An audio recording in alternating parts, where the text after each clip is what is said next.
Teman-teman sekalian, kalau ada yang mengatakan begini, Ustaz, saya sudah lama buat dosa, tapi saya tidak melihat ada hukuman Allah. Mungkin ada orang bilang begitu. Karena bagi dia, hukuman itu mungkin masuk rumah sakit, tabrakan kakinya patah, matanya buta misalnya, kepalanya pecah. Mungkin bagi dia itu baru hukuman. Keliru teman-teman sekalian. Semua hukuman fisik itu adalah sesuatu yang paling kecil dari hukuman Allah. Kenapa? Karena semua hukuman fisik yang datang, sakit, dipukul orang, kepalanya pecah, tangannya patah, itu bisa mendatangkan kesadaran.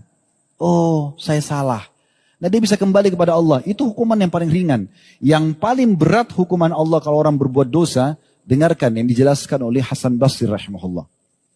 Beliau pernah ditanya oleh seseorang berkata begini, wahai imam, Anda selalu bahas tentang dosa dan efeknya. Saya ini bertahun-tahun berbuat dosa, tapi saya tidak pernah rasa hukuman Allah. Orang ini berkata begitu. Kata Hasan Basri, sungguh salah penilaianmu itu.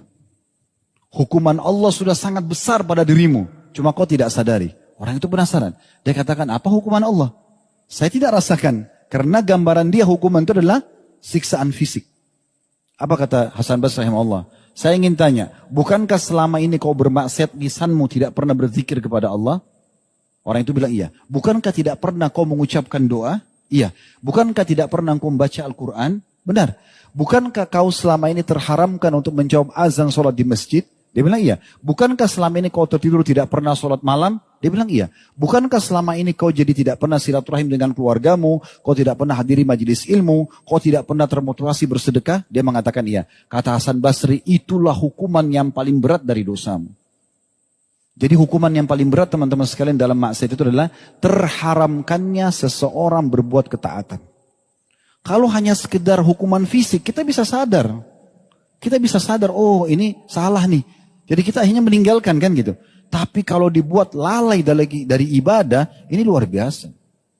Kita nggak terfikir untuk hadir majelis ilmu begini. Kita nggak terfikir untuk mendengarin pengajian, untuk sedekah, baca Quran, tidak terfikir.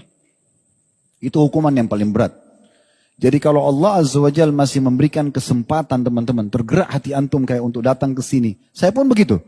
Tergerak hati saya untuk melangkah kaki ke Blok M datang. Antum pun seperti itu. Untuk mendengarkan pengajian, untuk menyampaikan pengajian.